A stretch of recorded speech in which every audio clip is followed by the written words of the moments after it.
Bueno, otra vez, nuevamente les damos la bienvenida a la siguiente clase del curso de probabilidad y estadística. Como siempre, su titular Manuel Álvarez. En esta ocasión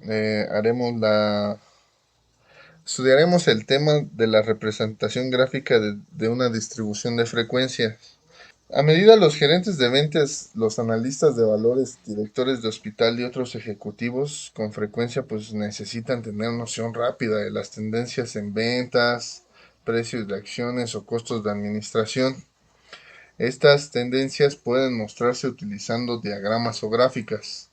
Tres diagramas que representan de manera adecuada una distribución de frecuencias son el histograma, el polígono de frecuencias y el polígono de frecuencias acumuladas.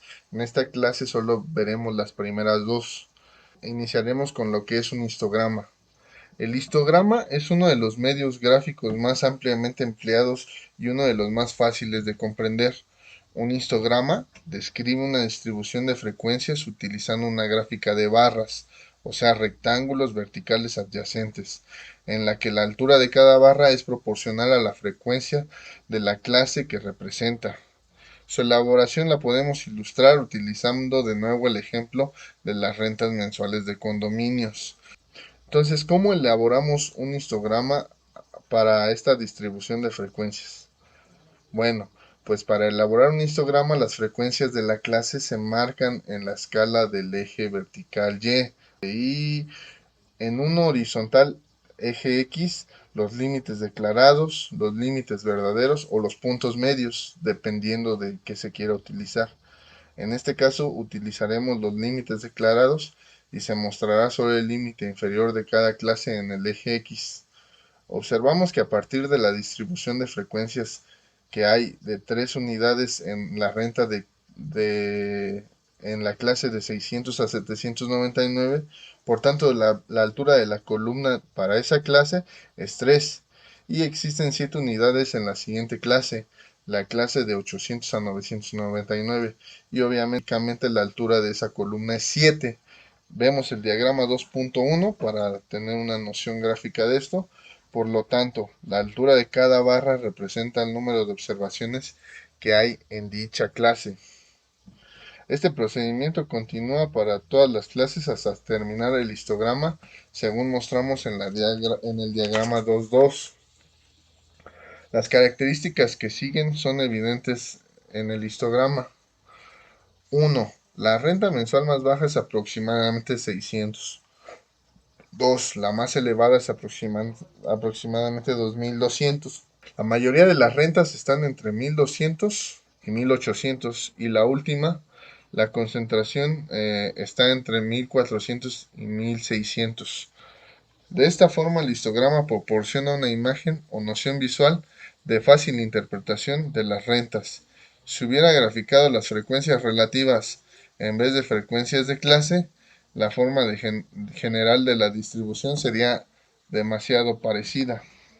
Eso es por la parte del histograma. Ahora veremos lo que es un polígono de frecuencias. Un polígono de frecuencias está estrechamente relacionado con el histograma. El polígono de frecuencias consiste en una línea poligonal formada por segmentos de recta que se unen los puntos determinados por la intersección de la vertical del punto medio de clase y el horizontal de la frecuencia de clase. Las clases vacías generalmente se incluyen en cada extremo, de modo que la curva se ancle en el eje horizontal del eje X. El trazo o elaboración de un polígono de frecuencias se ilustra de nuevo con las rentas mensuales de condominios. Se necesitan los puntos medios de clase que están en la escala del eje X y las frecuencias de clase que están en el eje Y. Recordamos que el punto medio de clase es el valor que representa la clase y que se determina por la ubicación central entre los dos límites declarados. Como podemos observar, la clase de 600 a 799 se representa por un punto medio 699,50. Para localizar el primer punto es necesario trasladarse horizontalmente a 699,50, el punto medio, y después verticalmente hasta 3, la frecuencia de clase, y colocar ahí ese punto. Los valores X y Y se determinan la ubicación del punto. Estas son sus coordenadas dentro de esta gráfica. Las coordenadas del siguiente punto entonces serían en el X 899,50 y en la Y sería igual a 7. Este proceso continúa hasta considerar todas las clases. Después los puntos se unen en orden con segmento. El punto que representa la primera clase se une con el que representa la segunda y así sucesivamente.